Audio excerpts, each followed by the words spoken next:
Well, welcome to the channel viewers. Dr. JWAU, theologist since 1994. Covert Narcissism, when you started doubting your own reality. And at first, your perception still felt steady.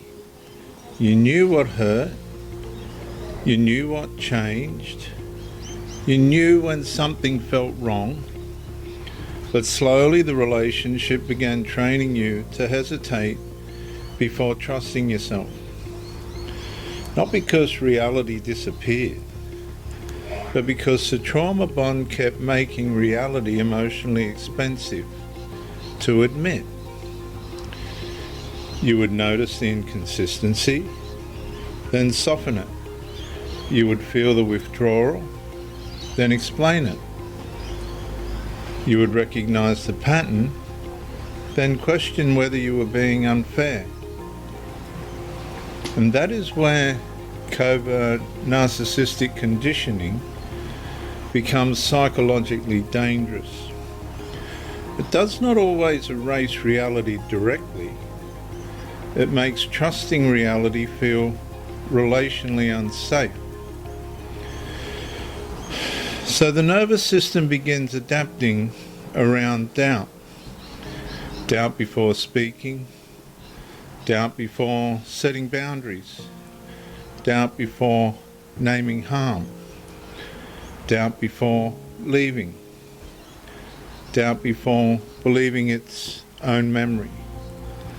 And viewers, love should not make your own perception feel like the enemy.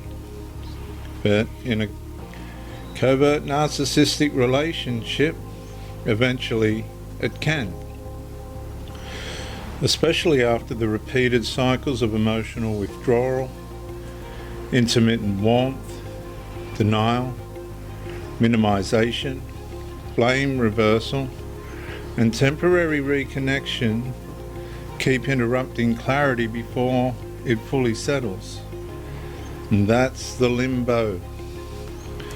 Because part of the person knows, another part keeps negotiating, part of them sees the pattern, another part keeps asking whether the pattern means what it clearly keeps producing, and slowly they become suspended between reality, attachment, fear, confusion, hope, self-doubt, all at once.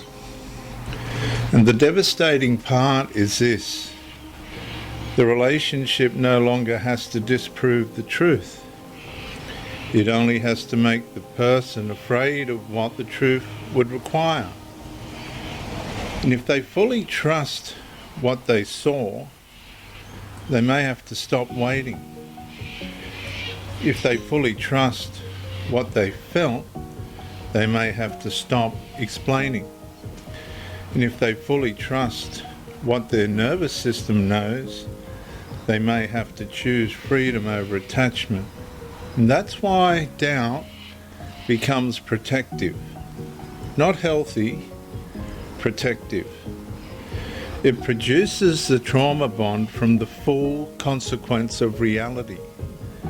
Because, viewers, trauma bonds survive by making clarity feel more dangerous than confusion. And over time, the person may start fearing their own certainty, because certainty threatens the fantasy. Certainty threatens the hope. Certainty threatens the emotional waiting. Certainty threatens the version of the relationship they keep trying to save. So they keep reviewing, replaying, reinterpreting, searching for a kinder explanation that will let them remain emotionally attached without fully confronting the damage. And that is not the weakness, that is conditioning. But it is also captivity. Because the longer someone doubts what they already know, The longer they remain suspended inside a reality they cannot peacefully accept and cannot fully escape. And healing begins when the question changes. Not, can I prove every moment was harmful, but what did this relationship consistently produce inside me? Because reality does not need to be perfect before it can be trusted. And I ask you to listen carefully to my last statement. And freedom begins when the nervous system stops asking permission to believe what it has already survived. I'm Dr. JWA, theologist. Like and subscribe to encourage me, comment to educate me, and share to help somebody else. I'll see you in the next episode.